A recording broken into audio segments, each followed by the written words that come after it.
They stopped her at the door. Not with a question, not with confusion, with certainty. "You're not in the right cabin." The words cut through the low hum of the aircraft like a snapped wire. Emma Whitman stood frozen on the threshold of the first-class cabin, her phone still raised in her hand, the glow of her digital boarding pass reflecting faintly in her eyes. Seat 1A. Paid in full. $12,000. Booked weeks ago. Around her, the plane breathed. Soft ventilation. Leather seats creaking as bodies shifted. A champagne flute clinked somewhere behind the curtain. Conversation thinned, then died. That particular silence took over. The kind that only shows up when something ugly is about to happen. The lead flight attendant, Lauren Mitchell, did not lower her voice.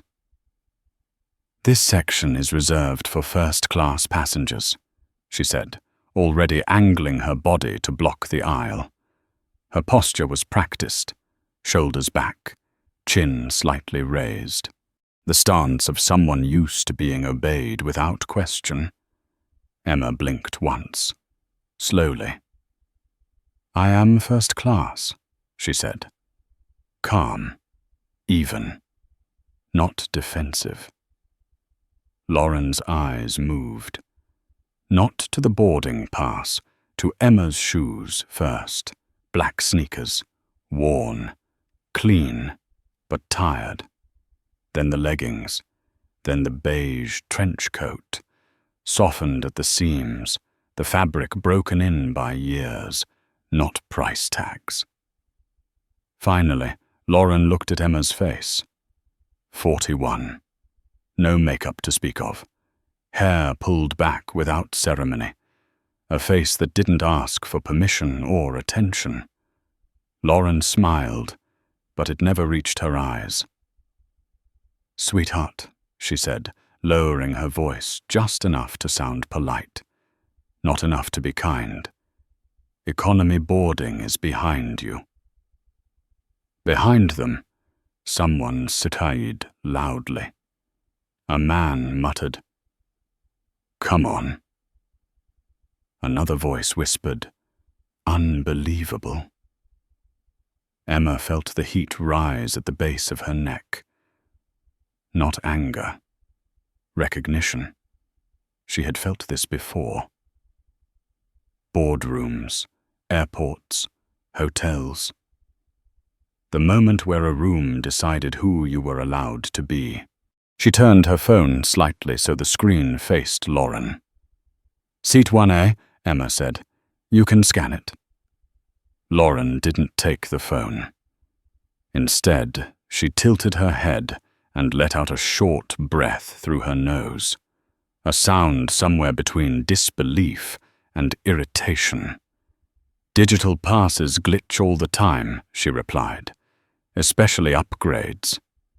"I didn't get an upgrade," Emma said. Her voice stayed steady, but her grip tightened. "I bought the ticket." Lauren's smile hardened. She extended her hand, palm up. "I'll need to see physical identification." That did it. The murmurs grew louder now, a ripple moving through the first-class cabin. Heads turned, eyes watched. Some curious, some annoyed. A few already decided Emma was the problem. Emma reached into her bag and pulled out her passport. The leather was scuffed, the edges soft. Lauren snatched it, flipping it open with quick, impatient fingers. Her eyes moved between the photo and Emma's face. Back and forth.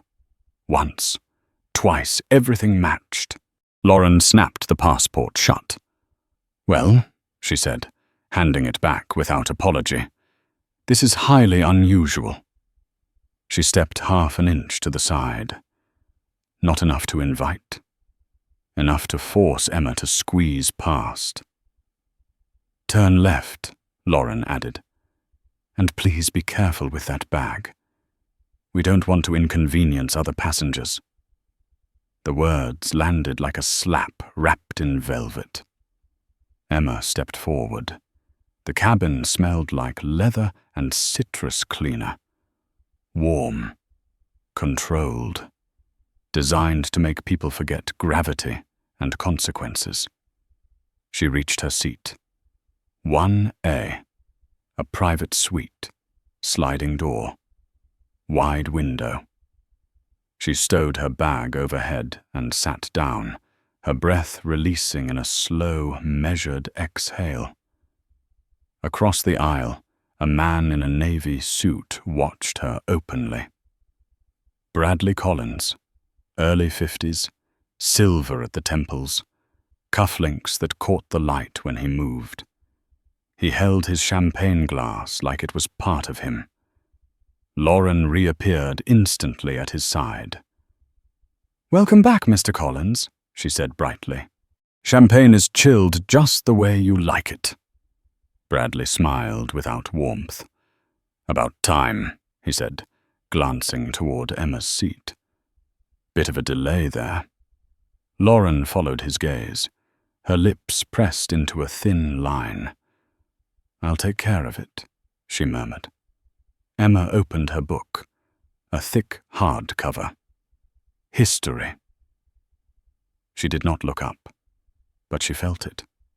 The shift, the attention narrowing, like a camera pulling focus. Bradley stood.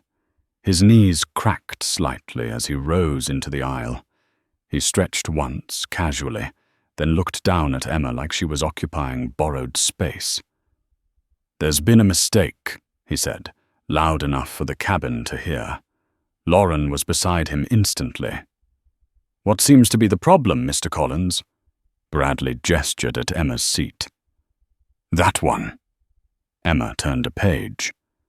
"My business partner is across the aisle," Bradley continued. "We need to work during the flight. I always sit 1A.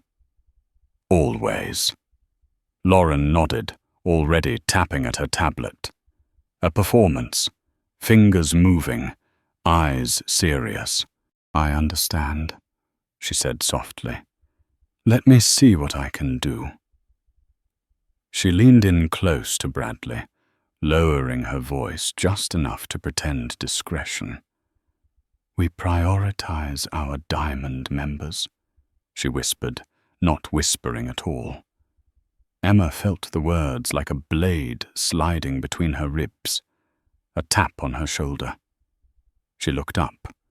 Lauren loomed over her now, smile reset.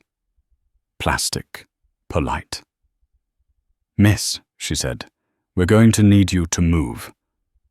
Emma didn't blink. "Number." The word landed clean, quiet, absolute. Lauren's smile twitched.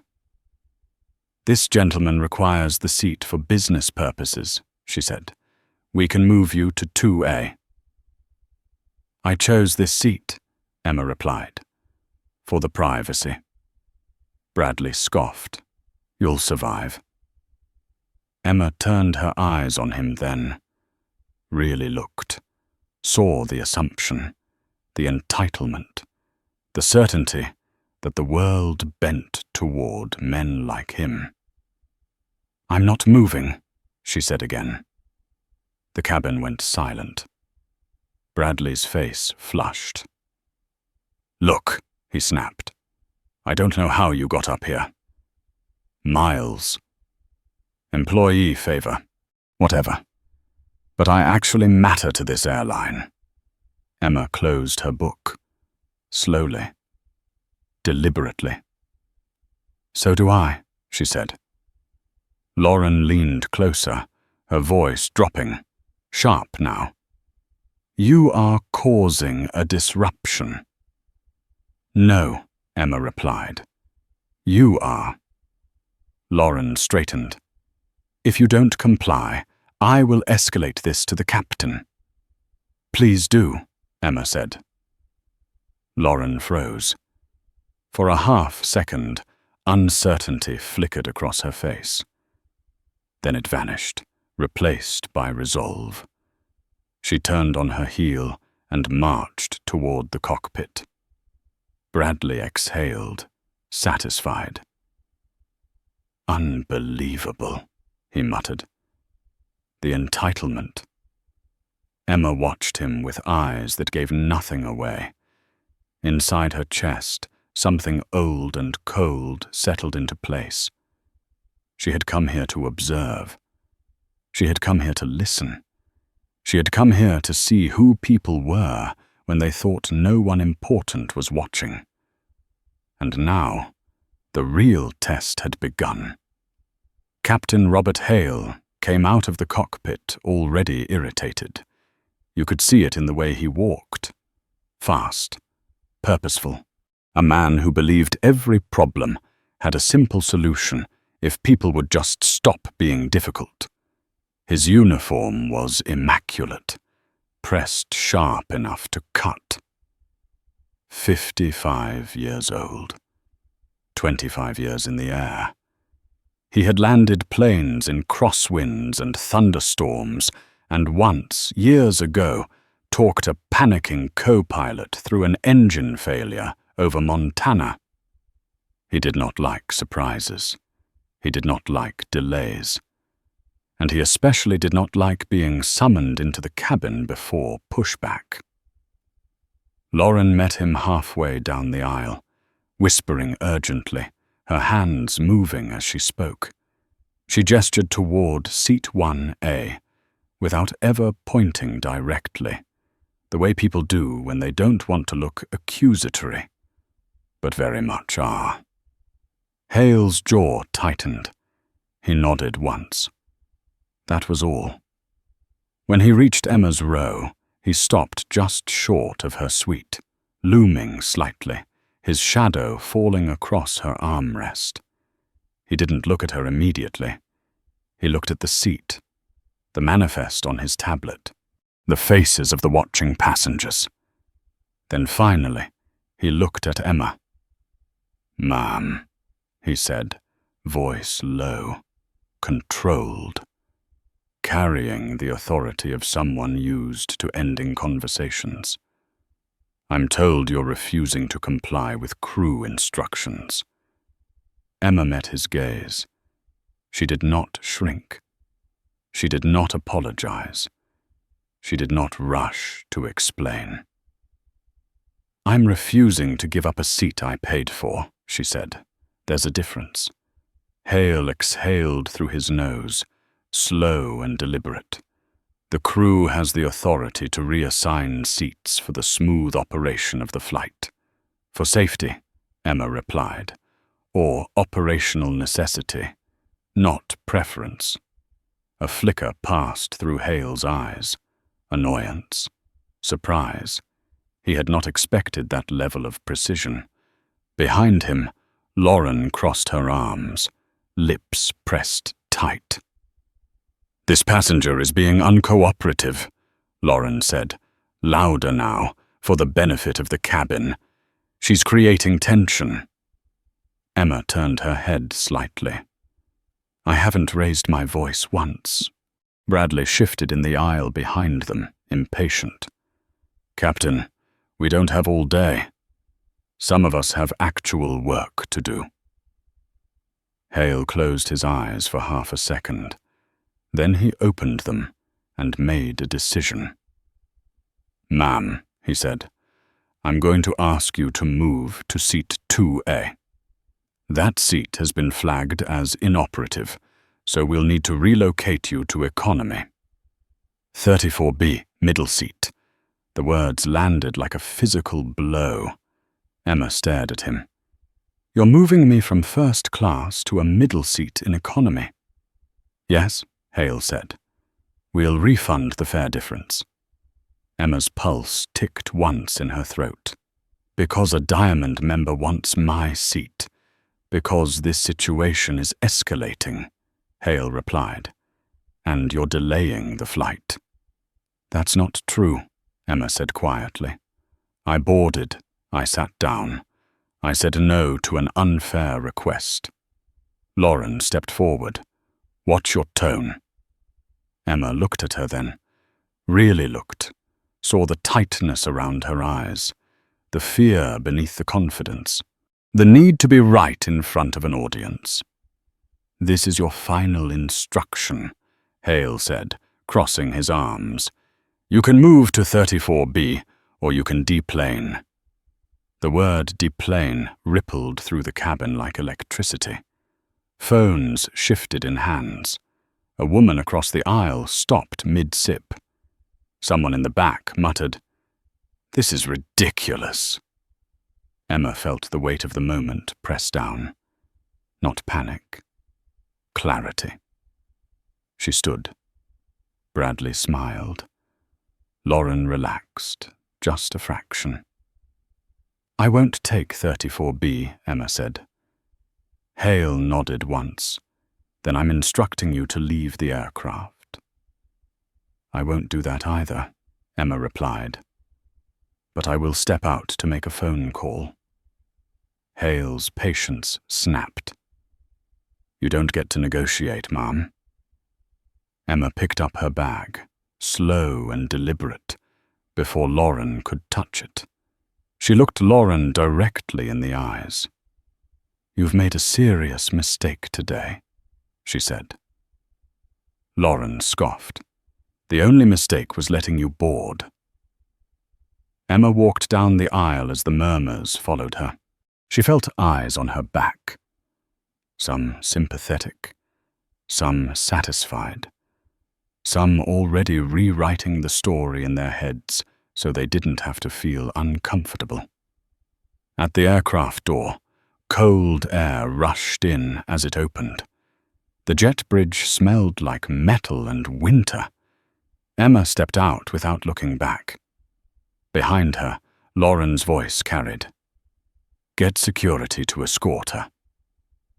The door began to close. "Hold it," Emma said. She pulled out her phone. She did not call customer service. She did not call a lawyer. She did not call an assistant. She dialed Daniel Price. The line connected on the second ring. "Daniel," Emma said, her voice steady, calm, lethal. "It's Emma. I'm at JFK, gate B12. Flight 8008. I've been involuntarily removed from my seat." There was a pause. Not silence. The kind of pause where something heavy is being processed. "Repeat that," Daniel said. "They lied about a broken seat," Emma continued. "They tried to push me to a middle seat in economy. When I refused, the captain told me to get off his plane." Another pause. Longer this time. "Where are you now?" Daniel asked. "On the jet bridge," Emma said. "They're about to close the door." "Hand the phone to the gate agent," Daniel said. His voice had gone flat. Emma looked over. Kevin, the gate agent, stood frozen near his podium, fingers hovering over the door controls. Young, early 20s, already sweating. "It's for you," Emma said, holding out the phone. Kevin shook his head. "I can't take personal calls, ma'am." "We need to close up. This isn't personal," Emma replied. "It's your chief operating officer." Kevin's eyes widened. He took the phone like it might explode. "Hello," he said, voice cracking. "This is Kevin at gate B12. Emma watched the color drain from his face. "Yes, sir," Kevin said. "Yes. I understand. I'll stop the departure." "Yes, immediately." He handed the phone back with shaking hands. "I'm so sorry," he whispered. "I didn't know." "You did your job," Emma said. You scanned the ticket. You were respectful. Inside the aircraft, champagne was being poured. Bradley had already settled into seat 1A, stretching his legs, exhaling in satisfaction. Lauren hovered nearby, glowing with victory. Some people just don't know their place, Bradley said. Lauren smiled. We protect our loyal customers. The cockpit radio crackled. Ascension 88, the ground controller said. Cancel pushback. Hold position. Hale frowned. Say again. You have a company stop order, the controller replied. Contact operations immediately. Hale felt a chill crawl up his spine. The printer beside him screeched to life, spitting out paper. He grabbed the slip and read. Then read it again. Then read it a third time. His face went pale. Behind him, Lauren leaned in, still confident. What is it? She asked. Hale didn't answer. The second slip printed. The name stared back at him. Whitman, Emma. Owner and chairwoman. Parent company. Hale swallowed hard. Oh my God, he whispered. Lauren's smile collapsed. That's not possible, she said. She was wearing sneakers. Hale closed his eyes. Outside, on the jet bridge, Emma stood calmly, phone in hand, watching sleet streak across the glass. Inside the aircraft, everything was about to fall apart. Hale felt the weight of the cockpit close in on him. The hum of avionics, the soft whir of fans, the muted glow of instruments suddenly sounded too loud, too present, as if the plane itself were listening.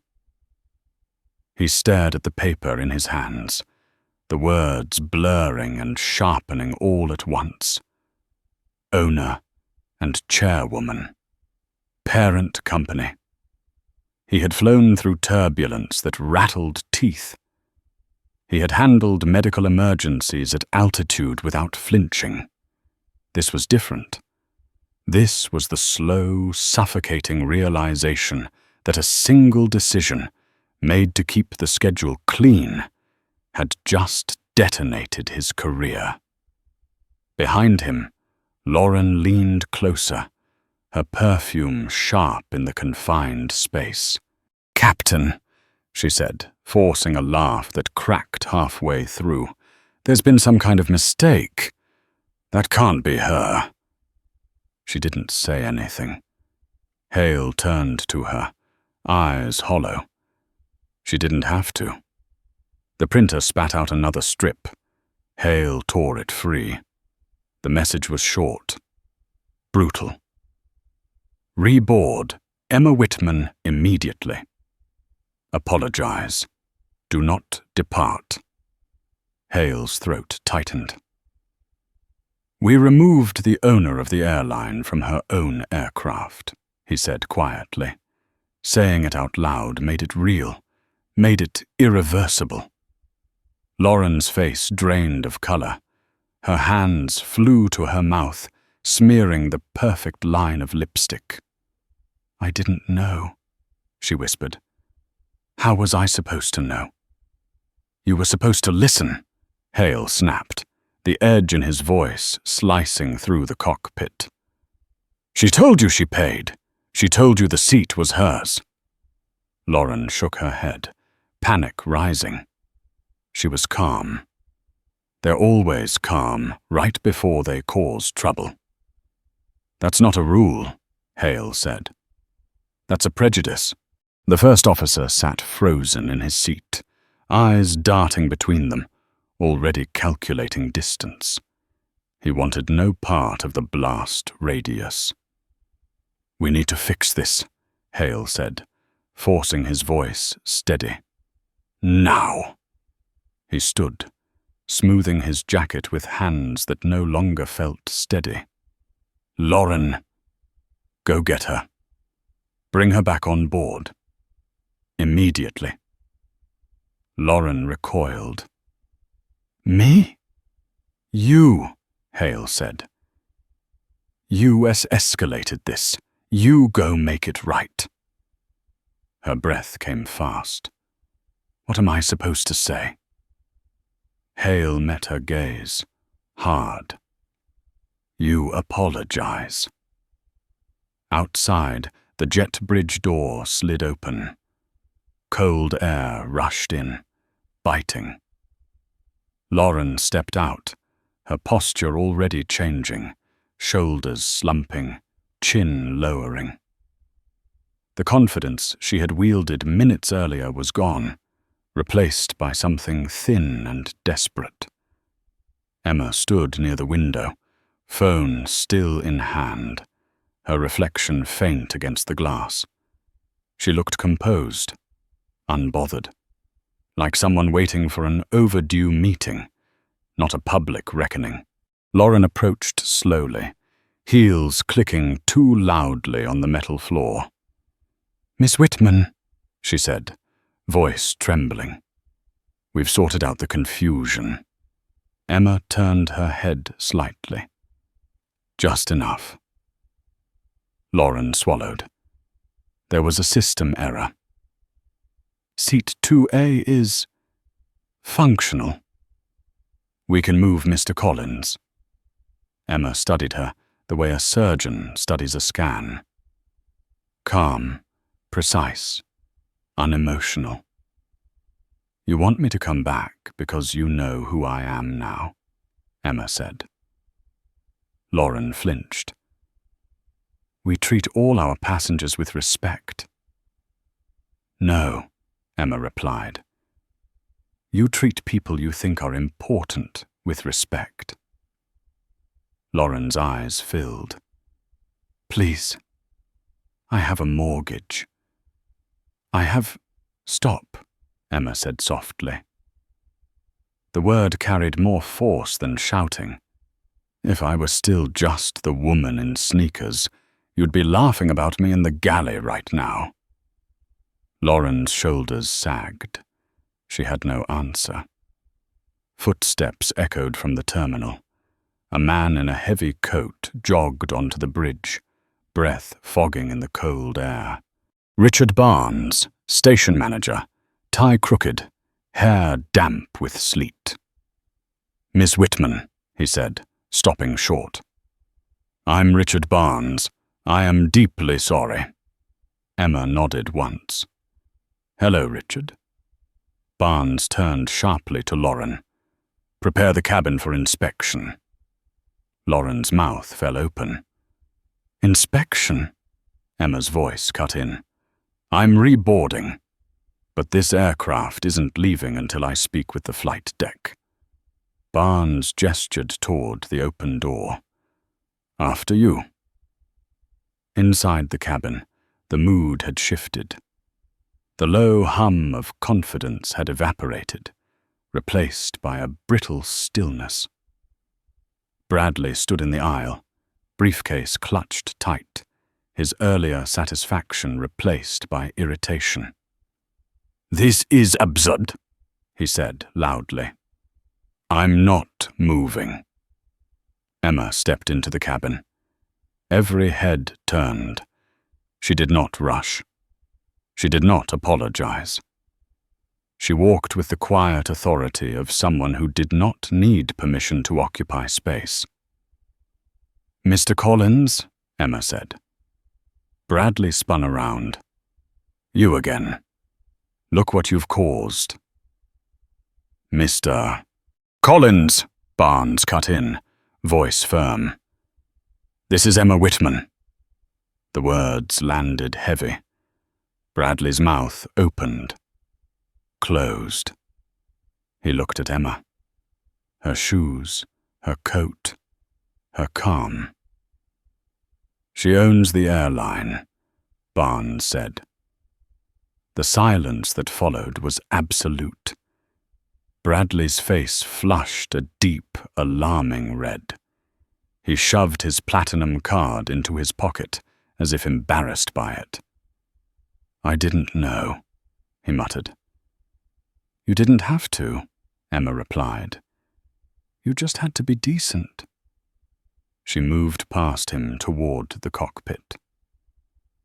Bradley shrank back, suddenly aware of how small he was in the hierarchy he worshipped. Inside the flight deck, Hale stood at attention. Gone was the irritation.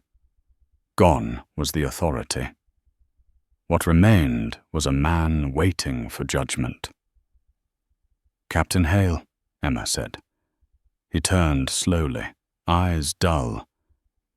"Miss Whitman, you've been flying for over 2 decades, Emma said. "You know the regulations. You know involuntary removal is a last resort." Hale nodded. Once. "Yes." "You allowed a lie about equipment failure," Emma continued. "You abused your authority to protect convenience." "I made a call," Hale said. His voice broke. "It was the wrong one." "It wasn't a mistake," Emma said. "It was a character failure." Hale closed his eyes. Emma turned to Barnes. "I want a new crew." Hale's head snapped up. "I can fly this aircraft safely." "I don't trust you," Emma said. "And if I don't trust you, I won't ask passengers to." Barnes swallowed. "Yes, ma'am." "And remove Mr. Collins from the aircraft," Emma added. "Refund his ticket. Ban him permanently." Bradley's protest echoed faintly from the cabin. It didn't matter. Minutes later, officers boarded. Bradley was escorted out, his anger dissolving into humiliation with each step. Lauren followed, head down, her world collapsing in real time. Hale exited last, his flight bag heavy in his hand, his career heavier still. The plane sat at the gate, stripped clean. Emma returned to seat 1A. She sat, opened her book. The cabin waited. This was not vengeance. This was accountability. The cabin did not move for 45 minutes. No pushback, no announcements promising apologies. Just the low, constant hum of ground power and the quiet shuffle of people adjusting to a delay they could not argue with. The first-class passengers sat in a kind of stunned suspension, their earlier irritation replaced by something closer to awe.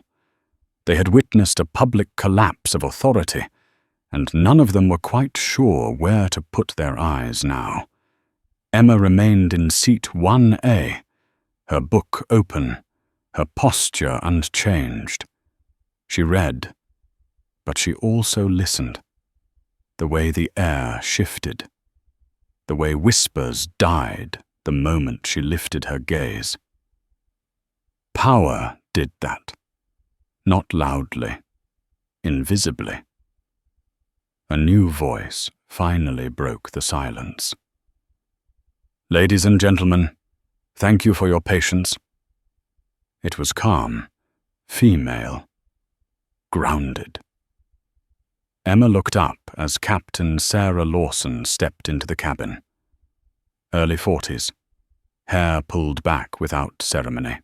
No theatrical authority, just confidence earned the long way. She wore the uniform like a tool, not a costume. "I'll be your captain this evening," Lawson continued. "We're running behind schedule, and I won't rush safety to make up time. We'll push as soon as our checklists are complete. No excuses, no blame, just fact." Emma watched her closely as Lawson made her way down the aisle, acknowledging passengers with brief nods, not smiles meant to be remembered. When she reached seat 1A, she stopped. "Ms. Whitman," Lawson said. "Not deferential, not casual. Correct." "Captain," Emma replied. "I've been briefed," Lawson said. "If you'd like time before departure, we can hold." Emma considered her, measured her tone. The absence of ego. 20 minutes, Emma said. "That's enough." Lawson nodded once. "We'll make it work." She turned and headed for the cockpit without another word.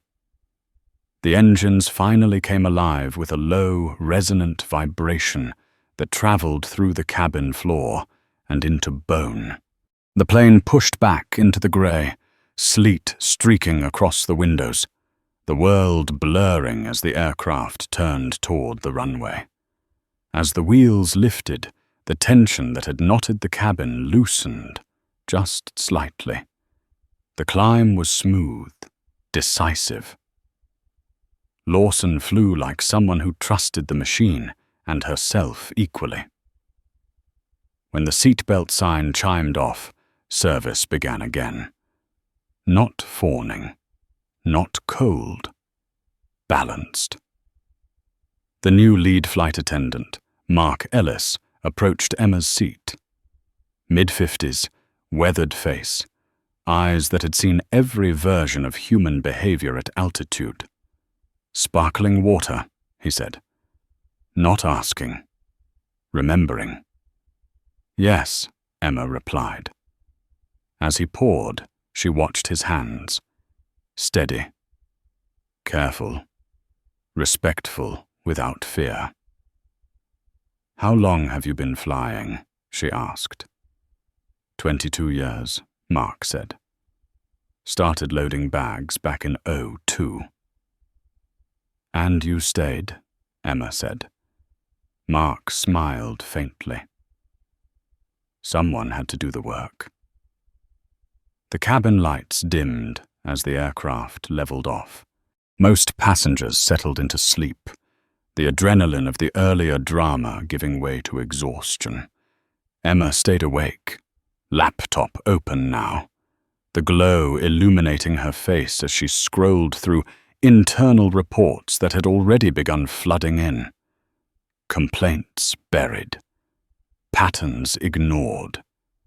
A culture that rewarded obedience to status over duty to people. The turbulence hit without warning. No gradual shake. No polite warning. The plane lurched sideways, a sharp, violent yaw that sent a ripple of gasps through the cabin. The seatbelt sign flashed on. The engines roared, compensating. Glass rattled. Somewhere behind Emma, something shattered. "Fasten your seatbelts immediately," Captain Lawson's voice came over the intercom.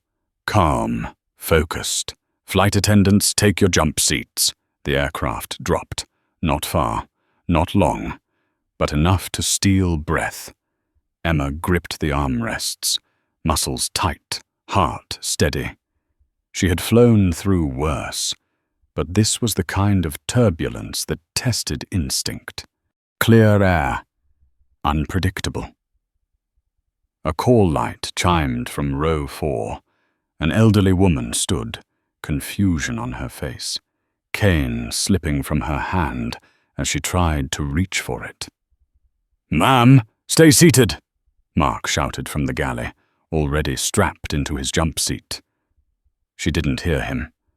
The plane jolted again, harder this time. The woman stumbled into the aisle. Mark didn't hesitate. He unbuckled. "Mark, don't!" another attendant yelled. Too late. He lunged forward, grabbing the bulkhead, then the seat backs, moving against the violent sway of the aircraft. The plane dropped again, throwing him sideways, but he kept moving. He reached the woman just as another jolt hit. He wrapped his arms around her, turning his body to shield her head, wedging them both between the seats. His shoulder slammed into the wall. He didn't cry out. The turbulence lasted 5 long minutes. When it eased, the cabin was silent except for shaken breaths. "Ladies and gentlemen," Captain Lawson said, "we're through the worst of it. We've climbed to smoother air." Emma unbuckled and stood. She walked to row 4. Mark was helping the woman back into her seat. Blood traced a thin line down his forehead. "You're hurt," Emma said. "I'm fine," Mark replied, brushing it off. "She's okay." Emma studied him. The cut, the trembling he was trying to hide. "You violated protocol," she said. Mark stiffened. Fear flashed across his face. He had seen what happened to people who broke rules under the old system. "Yes, ma'am," he said. "I know."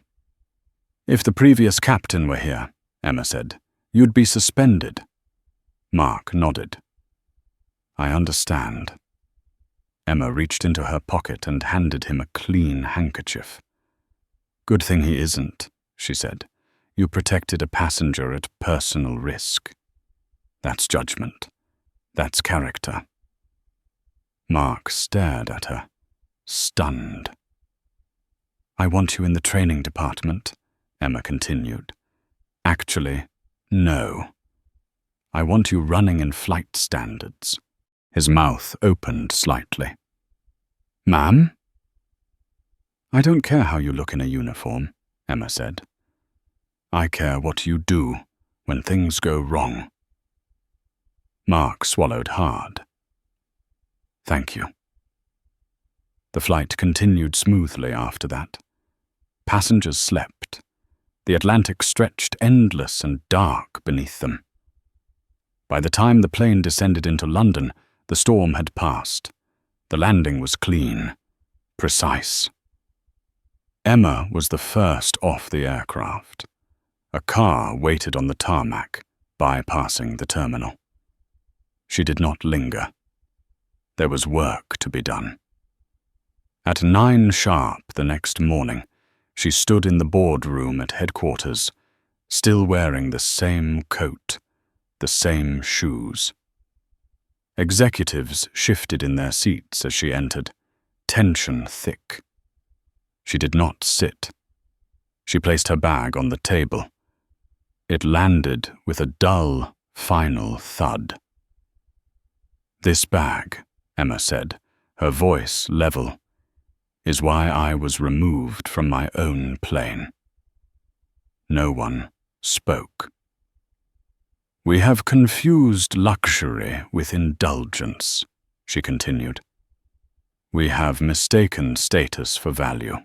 She looked around the room. Each face, each excuse waiting to be spoken. "That ends now." The silence held, and this time no one dared interrupt. The room did not breathe. 12 executives sat around the long walnut table, eyes fixed on Emma, hands folded too neatly, as if posture alone could protect them. These were people used to controlling narratives, smoothing problems, waiting for storms to pass. None of them had slept. Their phones had not stopped vibrating since New York. Emma let the silence stretch. "You all know why we're here," she said. Her voice was calm, but it carried weight, the kind that pressed into chests. "What you don't know is how long this has been happening." She tapped her laptop. The screen lit up at the far end of the table. Complaint logs, internal emails, escalation requests marked resolved without resolution, patterns highlighted in yellow, names repeated again and again. "This isn't about one flight," Emma continued. It's about a culture that decided some people deserve dignity and others deserve efficiency. A man in a grey suit cleared his throat. Vice President of Customer Experience, late 50s, carefully neutral expression. With respect, he began, our premium clients account for a disproportionate share of revenue. Managing expectations at that level is not an excuse to abuse authority, Emma cut in. She didn't raise her voice. She didn't need to. Luxury does not mean obedience. It means care. She closed the laptop. Captain Robert Hale is done, she said. Effective immediately. Early retirement offered. Reduced pension contingent on a signed non-disclosure agreement. If he refuses, termination for cause. Falsification of maintenance information is a federal violation. Several heads snapped up. Hale had been an institution. Untouchable, they thought. Lauren Mitchell, Emma continued, is terminated. No severance. She lied to a captain. She weaponized policy to protect a passenger who yelled louder than the one who followed the rules. A woman at the table shifted uncomfortably. We should consider the optics. The optics, Emma repeated, her gaze sharp, were created when she blocked a paid passenger based on sneakers. Silence. And Bradley Collins, Emma said, is permanently banned from our airline and all partner carriers. His status has been revoked. His account flagged. Someone inhaled sharply. He's threatened litigation. Emma nodded once. He always does. Legal has the cabin audio. His demand is on record. She leaned forward, palms flat on the table. Now, she said, we're going to talk about what changes. No one spoke. Effective immediately, Emma continued. Status markers are removed from crew manifests. No gold highlights. No VIP alerts. Every passenger is treated as exactly that. A passenger. A man in marketing frowned. Our branding, Emma interrupted, has been a lie. We sell safety and kindness wrapped in leather. From now on, we deliver it. She straightened. If a billionaire screams at a flight attendant, he gets removed. If a student in 34B needs help, they get it. No hierarchy, no exceptions. A beat. And training, Emma said, is being rebuilt from the ground up. Mark Ellis will head in flight standards. A few eyebrows rose. He unbuckled during turbulence, someone murmured. He saved a passenger, Emma replied. That's judgment. That's instinct. That's leadership. She closed her laptop and stood. This company forgot who it serves, she said. That ends today. The meeting adjourned without applause. 6 months later, the change was quiet. No rebrand, no slogans, no press conference declaring a new era. Just different behavior. Subtle, consistent, harder to fake. Gate agents were trained to pause before assuming. Flight attendants were taught to de-escalate without intimidation. Captains were reminded that authority was not a shield. Complaints dropped, not overnight, but steadily. People noticed. The story leaked, as stories always did. A woman in seat 1A. A flight stopped. A crew replaced. Videos surfaced. Threads exploded. Opinions clashed. Something unexpected happened. People didn't boycott the airline. They booked it. Travelers tired of being herded, scolded, dismissed. Older passengers who remembered when flying felt human again. Families, veterans, teachers. People who didn't care about champagne, but cared about respect. Bradley Collins filed suit. It was dismissed within weeks. Summary judgment. The audio spoke for itself. He resigned from his board not long after. The silence that followed him was loud. Lauren Mitchell found work outside aviation. She never returned. Her name became shorthand in training sessions, not for punishment, for warning. Robert Hale moved to Florida. He fished. He stopped flying. He never gave an interview. Emma kept flying, commercial, quiet, observant. At LAX one afternoon, she stood near a gate watching a young agent handle a man, shouting about upgrades. The agent stayed calm, firm, unmoved. "No, sir," the agent said evenly. "That seat isn't available. I can help you with alternatives." The man stormed off. Emma approached the podium. "Tough customer," she said. The agent smiled wearily. "Happens every day." "What's your name?" Emma asked. "David," he replied. "Well, David," Emma said, glancing at the screen, then back at him. "How would you feel about running the Tokyo station?" David laughed, thinking it was a joke. Then he saw the badge on her bag. He nodded slowly. "I'd love to." Emma walked away, blending back into the crowd, her coat brushing past travelers who didn't know her name. That was fine. Power didn't need recognition. It needed responsibility. And this time, it was watching. The backlash did not arrive all at once. It crept in, sideways. At first, it came as polite emails, carefully worded notes from consultants and legacy partners who had never set foot past the velvet rope.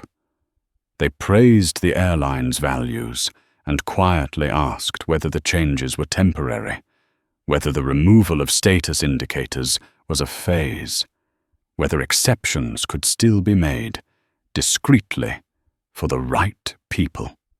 Emma read every message herself. She answered none of them. Then the calls started. Board members who had supported the acquisition when the numbers made sense now worried about perception, about alienating high spenders, about what one senior advisor called the erosion of aspirational hierarchy. Emma listened. She always did. She had learned long ago that people revealed themselves most clearly when they thought they were being reasonable. One call lasted 40 minutes. A man in his 70s, voice smooth with decades of influence, leaned hard on precedent. "We built this airline by knowing who to please," he said. "You don't dismantle that without consequences." Emma waited until he finished. "Respect isn't a perk," she replied. "It's a baseline." He did not call again. The first real test came quietly, on a Tuesday morning flight from Denver to Boston. No cameras, no storms, just a crowded aircraft and a delayed departure. A man in first class refused to stow his bag. He had status. He said it twice, then 3 times, louder each time. He leaned into a junior attendant's space, his voice rising, his finger jabbing the air like punctuation. Under the old rules, someone would have placated him, offered a drink, made the problem disappear. Instead, the attendant called the captain. The man was removed. Phones came out. A video surfaced. Comments flooded in from both sides. Some called it accountability. Others called it insanity. Emma watched the footage late that night in her hotel room, sitting on the edge of the bed, coat still on, bag at her feet. She rewound one moment and watched it again. The attendant's hands were shaking, but she held her ground. Emma smiled, just once. 2 weeks later, the numbers came in. Revenue had not dropped. It had shifted. Corporate contracts dipped slightly. Individual bookings rose. Repeat customers climbed. Complaints about staff rudeness fell sharply. Reports of on-board altercations declined. People were adjusting. Not everyone was happy. A columnist published a scathing op-ed about the death of premium flying. He accused the airline of pandering, of moral grandstanding, of confusing transportation with social engineering. Emma clipped the article and placed it in a folder. She titled it, "Useful Noise." The real reckoning arrived in Chicago. A weather delay. 3 hours. Tempers short. Gates crowded. The perfect breeding ground for the old culture to reassert itself. Emma was there, unnoticed, sitting near the windows with a coffee she hadn't touched. She watched a gate supervisor pace, watched agents manage lines that refused to stay orderly, watched faces harden under stress. Then she saw it. An older man, cane in hand, struggling to keep his place as a younger traveler pushed past him. Voices rose. A crowd gathered. The agent froze, eyes darting, calculating which outcome would cause less trouble. This was the moment. Emma didn't step in. She watched. The supervisor took a breath. A long one. Then she stepped forward. "Sir," she said to the younger man, voice firm but level, "you need to step back." The man scoffed. "I've got a connection." "So does he," the supervisor replied, nodding toward the older man. "You'll wait." The crowd shifted. Someone muttered. The man hesitated. Then he stepped back. The supervisor turned to the older man. "Take your time," she said. "We've got..." Emma felt something ease in her chest. Not relief. Confirmation. Later that night, she sent a single email to the leadership team. Subject line, "This is working." The response was not unanimous, but it didn't need to be.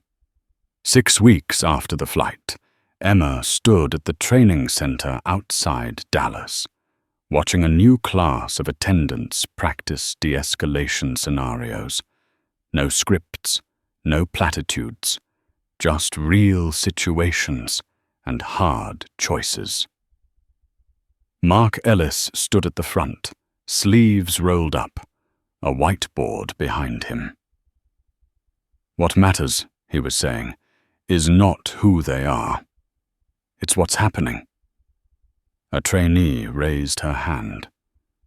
"What if they threaten to complain?" Mark didn't hesitate. "Then they will.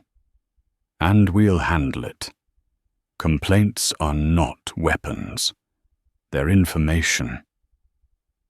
Emma leaned against the back wall, unnoticed. After the session, Mark approached her. "They're scared," he said quietly. "They should be," Emma replied.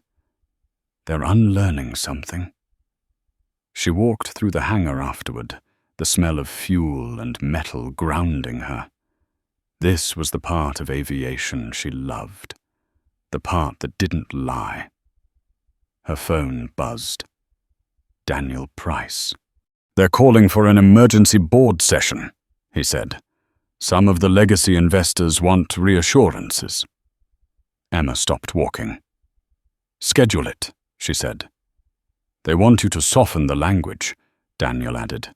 "Frame it as evolution, not correction." Emma smiled faintly. "I'm not here to make them comfortable." The meeting was set for the following Monday. Emma arrived early. The room filled slowly. Familiar faces, some guarded, some defiant, some relieved to have the conversation forced into daylight. She didn't open with slides. She opened with a story. "I was removed from my own aircraft," she said. "Not because of safety, not because of policy, but because people thought they knew who mattered." She let that sit. "This company is not failing," she continued. "It's growing out of something ugly." A hand rose. "We risk losing high-value clients. We risk losing our soul," Emma replied. "One of those is recoverable." Another voice. "This isn't how it's been done." Emma nodded. "That's the point." The debate went on for hours. Voices rose. Lines were drawn. At the end, nothing was put to a vote. Emma stood. "This is the direction," she said. "You can walk with it or step aside." Some would leave. She knew that. They already were. That evening, alone in her office, Emma finally took off her coat. She placed it carefully over the chair, sat at her desk, and stared out at the city lights. She thought of the woman in row 4, of Mark's cut, of the gate supervisor in Chicago, of the young agent named David in Tokyo, now sending her weekly updates filled with pride and exhaustion.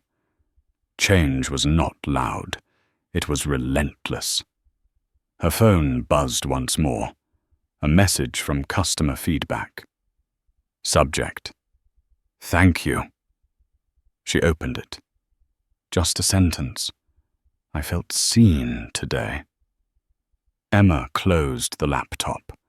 Outside, planes lifted into the night sky, one by one, carrying strangers who would never know her name. That was fine. What mattered was that when things went wrong, someone would stand up. And now, they knew they could. The call came at 3:12 in the morning.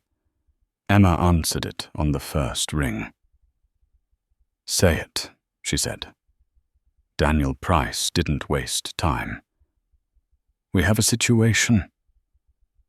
She sat up in bed, the city outside her window still dark, rain streaking down the glass. "Where?" "Atlanta," Daniel said. "Red eye to Seattle. Mid-cabin. Video is already spreading." Emma closed her eyes once. Not in exhaustion, in focus. What happened? "A man refused to comply with crew instructions," Daniel said carefully. "But that's not the problem. The problem is how the crew handled it." Emma swung her legs over the side of the bed. Her feet hit the floor, cold, grounding her. "Put it on my screen." The footage loaded, shaky, vertical. A phone held too tight. A man stood in the aisle, late 40s, expensive jacket, jaw clenched. His voice was loud, but not slurred.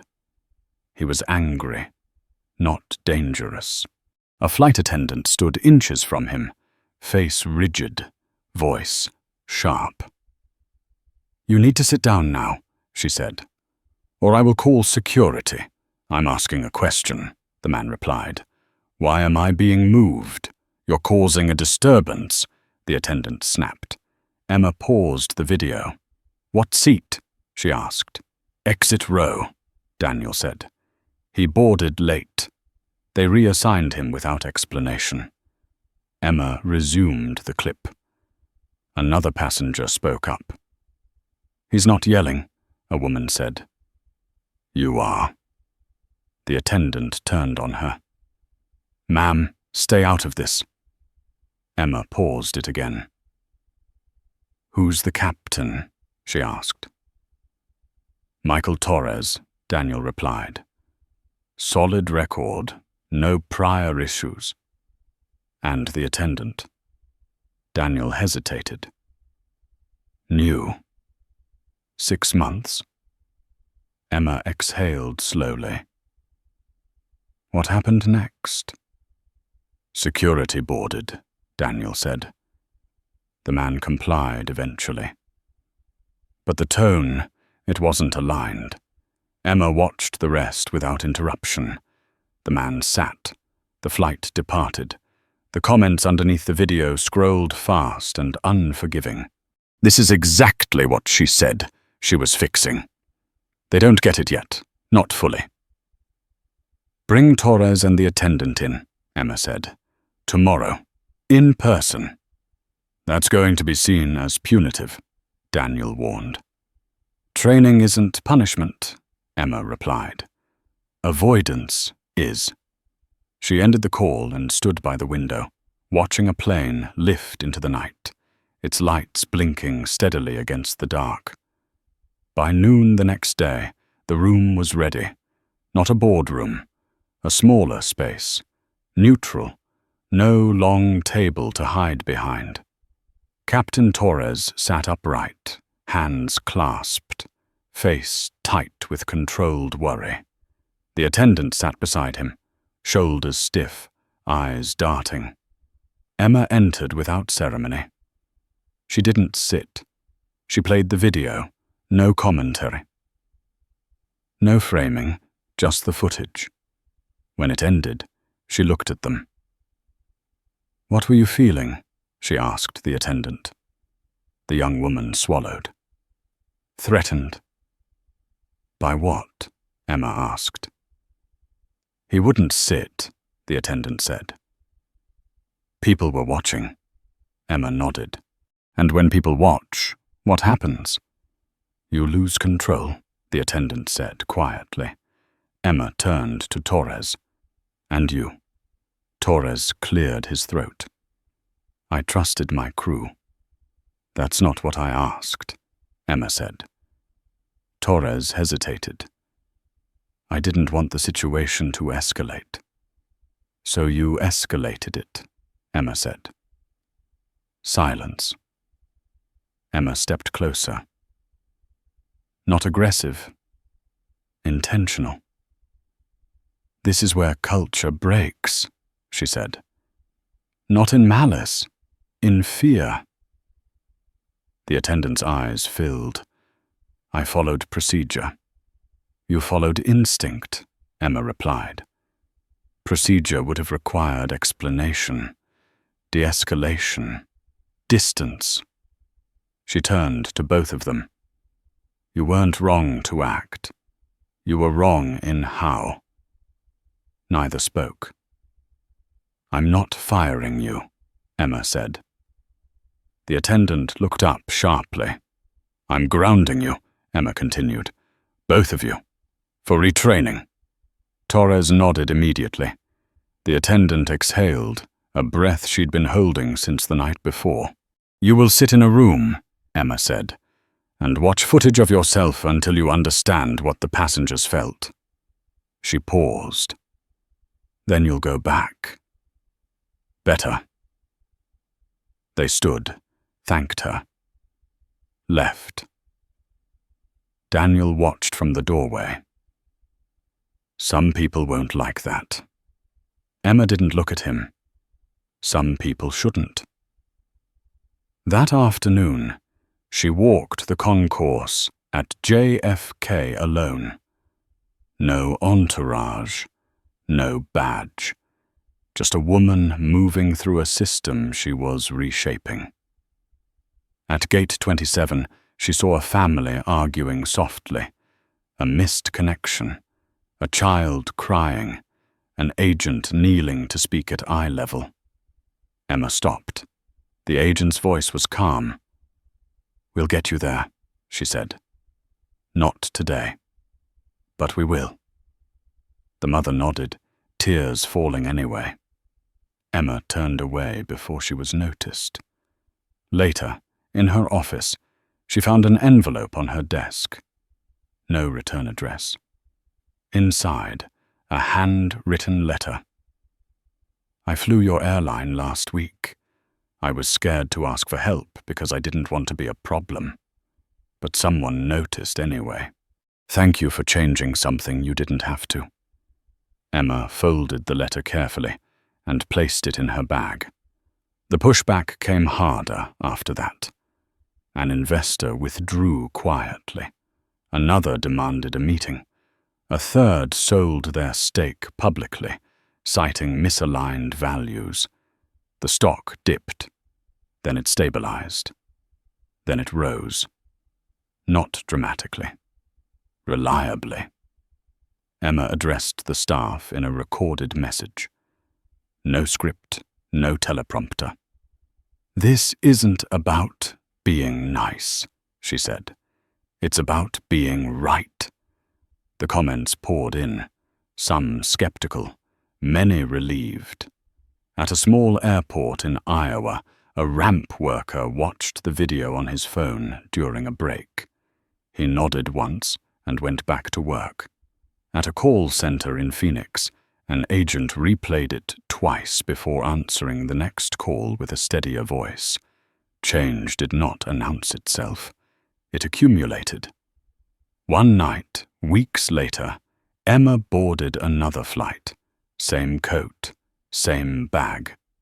Middle of the plane. The man beside her glanced over. "Long day," he said. She smiled. Always.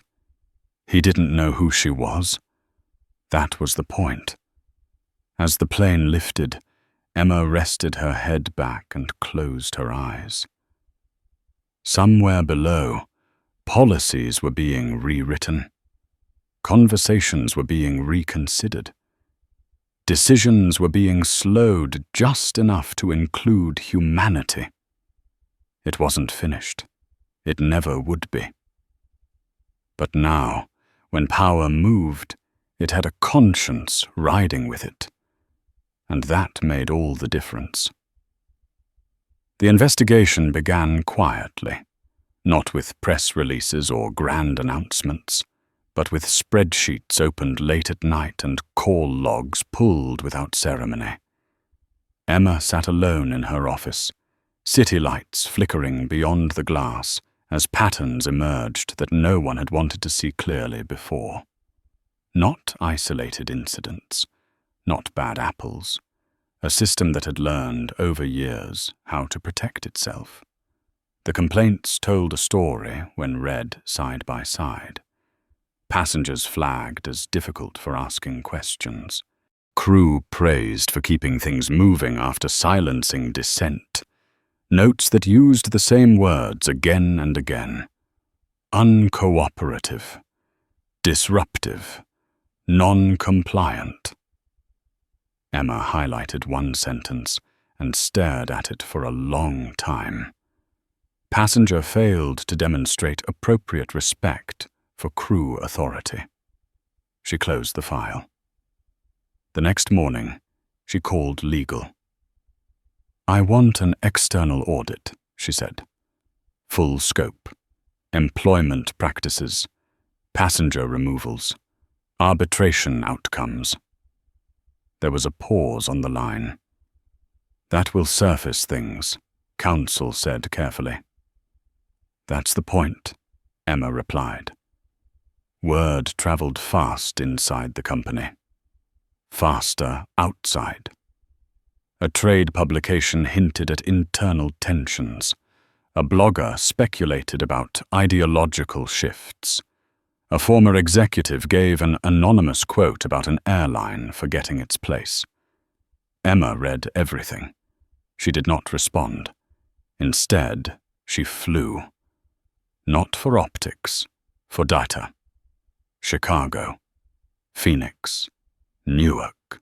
Smaller airports where training took longer to reach and habits were harder to break. She watched interactions from a distance. Gate changes, delays, missed connections. Moments where pressure revealed truth. Most days, she saw improvement. Agents explaining instead of dismissing. Attendants stepping back instead of crowding. Captains speaking plainly to passengers instead of hiding behind policy. Then there were days like Minneapolis. A weather hold, long lines, short tempers. A supervisor raised her voice at a mother juggling 2 bags and a crying toddler. "Ma'am, you need to calm down," the supervisor snapped. The mother froze, eyes wide. "I just asked where the stroller went." Emma watched the color drain from the woman's face. She stepped forward before the situation could calcify. "I can help," Emma said gently. The supervisor turned, ready to assert authority, then stopped. Something in Emma's tone cut through the adrenaline. They found the stroller. The mother whispered, "Thank you." The supervisor stared at the floor. Later, Emma asked for the supervisor's name. Not to punish. To follow up. Progress was uneven. That was expected. What Emma had not expected was the letter. It arrived at headquarters in a thick envelope, handwritten address, no corporate seal. The return address was a law firm in Texas. Inside was a notice of intent, a class action, wrongful removals, discriminatory enforcement, emotional distress. Emma read it without blinking. Daniel Price stood across from her desk, waiting. "This could get ugly," he said. "Discovery alone." "We'll show the truth," Emma finished. "Which is why we cooperate." Daniel frowned. "Most companies fight this." "Most companies don't survive the truth," Emma said. The board meeting that followed was the tensest yet. 2 directors argued for settlement. Quiet resolution, no admission. Emma listened. Then she stood.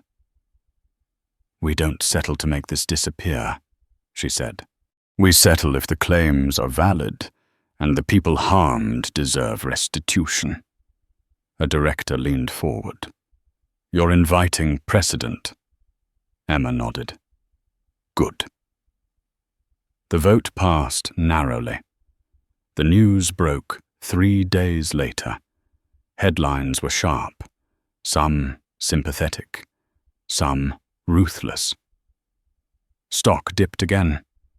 Then something unexpected happened. Former passengers came forward. Not just plaintiffs. Others. People who had been embarrassed, silenced, moved without explanation. Their stories were not identical, but the feeling was. I thought it was just me. The phrase repeated like a chorus. Emma recorded a message that night. No edits, 1 take. "If we hurt you," she said, looking straight into the camera, "we want to hear it. And we will take responsibility." The comments flooded in, some angry, some grateful, many cautious. Trust did not return all at once, but it returned. At a training center in Ohio, Mark Ellis paused a session when the news broke. He watched the room, faces tense, nervous. "This doesn't mean you did everything wrong," he told them. It means we're brave enough to fix what was." A trainee raised her hand. "What if passengers take advantage?" "They already do," Mark said. "Our job isn't to win. It's to serve without surrendering our judgment." Emma visited that center 2 weeks later. She stood at the back again, unseen. She watched a role play where a passenger shouted. The trainee took a step back, lowered her voice, asked a question instead of issuing a command. It worked. Not perfectly, but better. That night, Emma flew home exhausted. She sat by the window, head resting against the cool glass, watching clouds slide past like slow-moving continents. She thought of the first flight, the blocked aisle, the lie about the seat. The moment she realized this was bigger than her. Her phone buzzed. A message from Daniel. "We're seeing early settlement inquiries. Plaintiffs are open to reform commitments instead of cash alone." Emma typed back. "Then let's mean it." Weeks later, the agreement was announced. Funds set aside. Policy changes codified. Independent oversight. Mandatory reporting. The coverage shifted from scandal to case study. Business schools requested interviews. Regulators took notes. Other airlines watched carefully, quietly. Emma declined most invitations. She gave one speech at a conference that smelled of coffee and ambition. "Culture isn't what you say," she told the room. "It's what happens when no one important is watching." She left the stage without waiting for applause. On a flight out of San Diego, an older man in the aisle seat beside her struggled with his tray table. Emma helped him without a word. He smiled. "Thank you," he said. "People don't always notice anymore." She nodded. Someone should.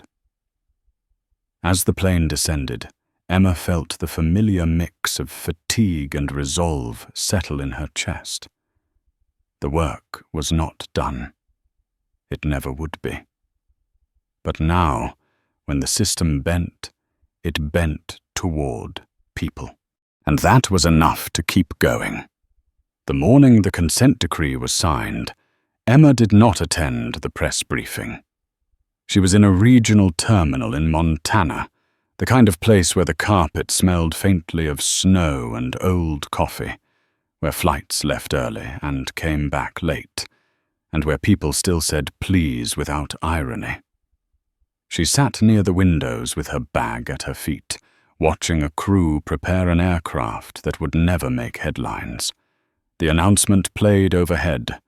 Gate change, weather advisory, apology for inconvenience. Emma watched the faces. No one groaned.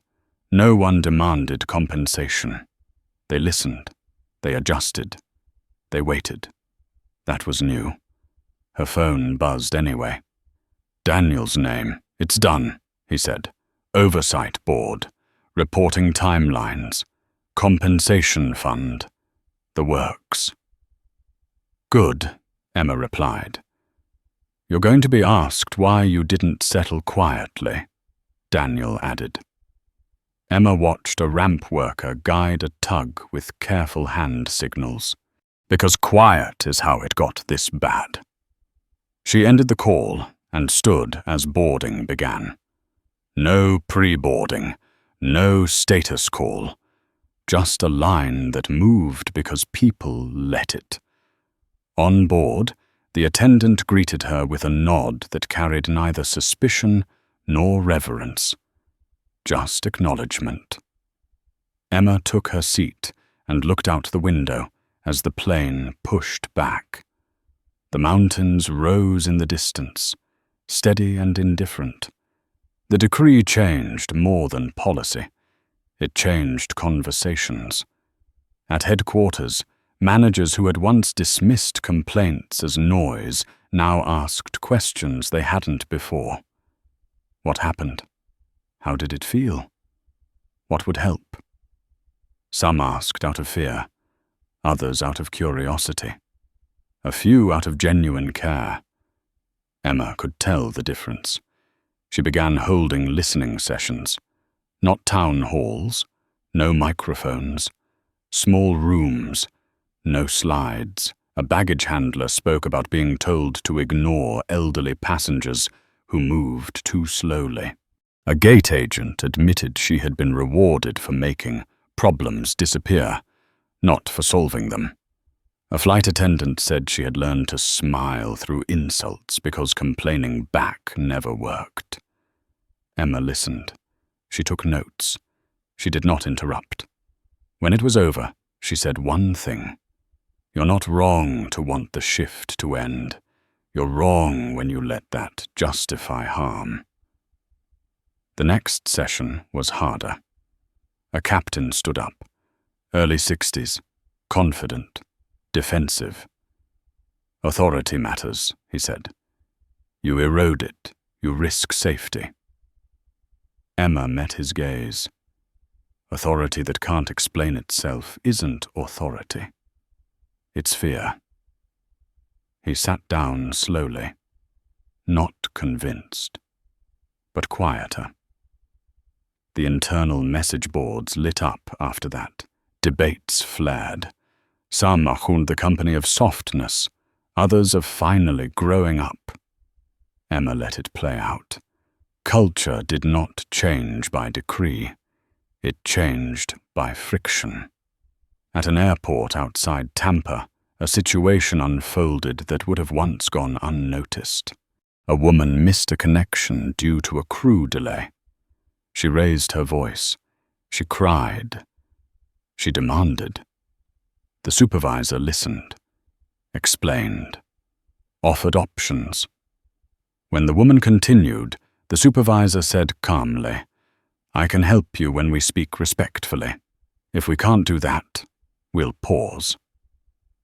The woman stopped. Later, she apologized. The supervisor filed a report anyway, not as a warning, as documentation. Emma read it that night. There were still failures. A crew in Dallas mishandled a language barrier. An agent in Newark lost patience during a system outage. A captain in Boise tried to shortcut protocol to avoid confrontation. Each incident was reviewed, not hidden, not spun. People were coached. Some were removed. Not all could adapt. Emma accepted that. What surprised her was what came next. An airline she competed with called, then another. Quiet inquiries, off-the-record conversations. How did you get buy-in? How do you keep operations moving without privileging status? Emma answered carefully. She did not preach. We stopped rewarding speed at the cost of dignity, she said. Everything else followed. One executive laughed, uneasy. Our shareholders wouldn't tolerate that. Emma smiled. Neither did ours. At first, the winter schedule launched without incident. On-time performance held. Complaints continued to fall. Employee turnover slowed. A survey came back from flight crews. For the first time in years, more people reported feeling protected than exposed.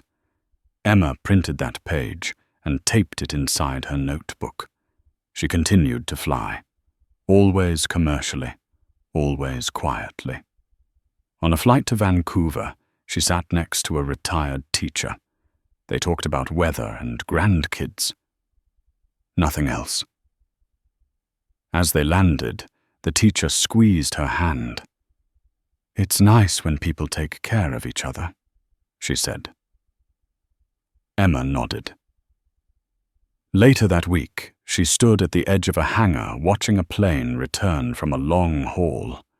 The crew disembarked, tired but laughing.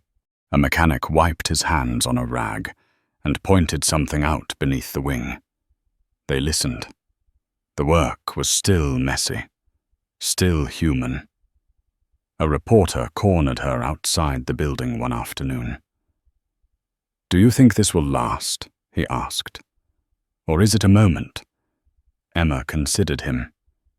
The camera, the hunger for a clean ending. "Moments are easy," she said. "Systems are harder." He pressed.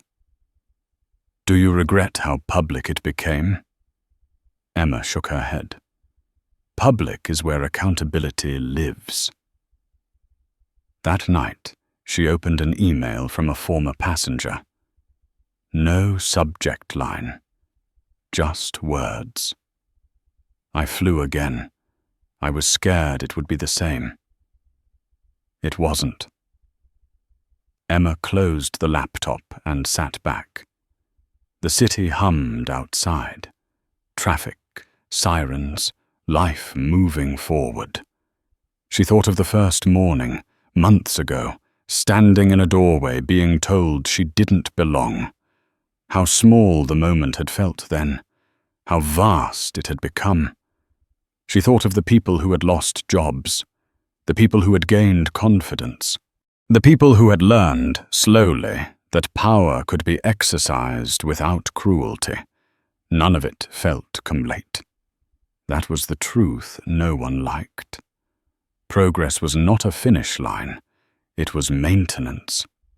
Her phone buzzed once more. Daniel again.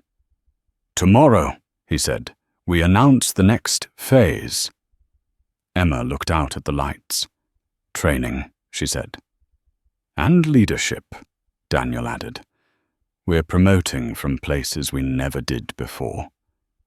Emma smiled, tired and certain. "Good." She hung up and stood, slipping her coat back on. There was another flight in the morning, another terminal, another chance to see whether what they built would hold under pressure. It would be tested. It always was.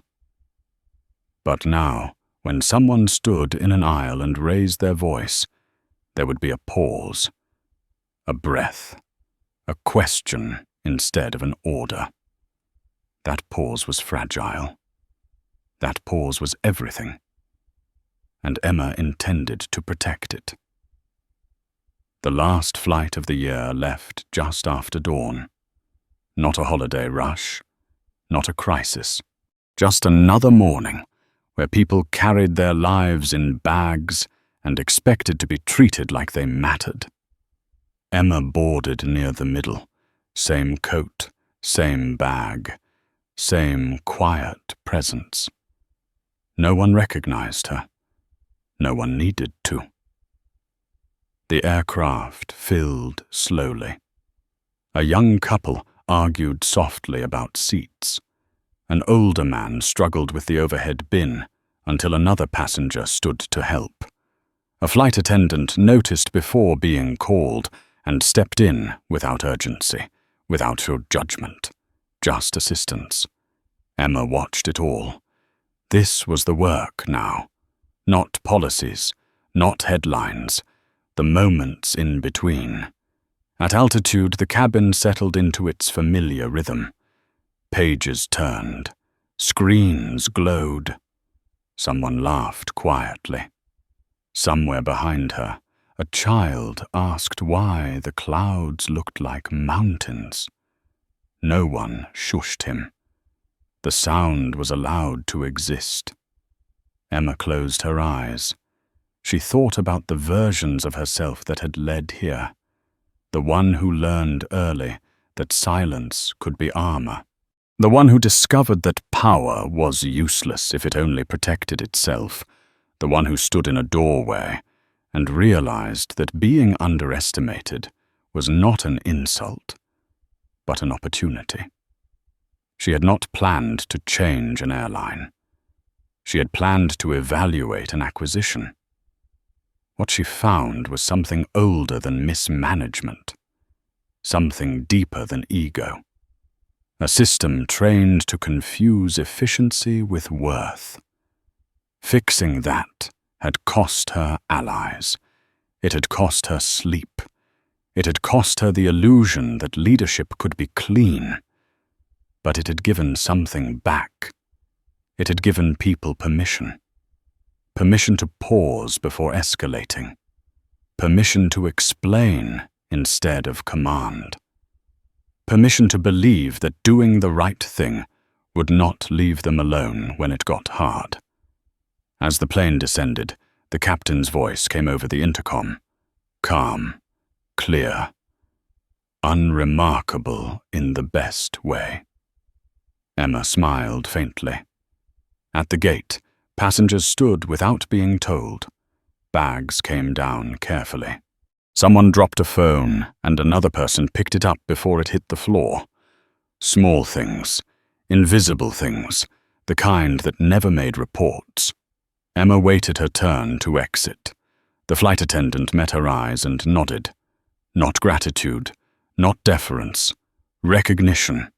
That was enough. In the terminal, she paused near the windows and watched another aircraft taxi in. A ground crew moved in practiced coordination, hands signaling, engines winding down. Everyone doing their part, no one more important than the process. Her phone buzzed once. A message from Mark Ellis. Training cycle complete. Early metrics strong. Crews asking better questions. Emma typed back 2 words. Keep going. She slipped the phone into her bag and walked toward the exit, blending into the flow of travelers heading back into their lives. Somewhere behind her, announcements echoed. Somewhere ahead, another delay would happen. Another argument. Another choice. She would not be there for all of them. That was the point. The system had to hold without her standing in the aisle. Outside, the air was cold and clear. Emma pulled her coat tighter and stepped into it, one more passenger among thousands, leaving behind an airline that now knew the difference between authority and integrity. If this story stayed with you, take a moment to like and subscribe, and share your thoughts in the comments with these 3 words. Quiet power matters.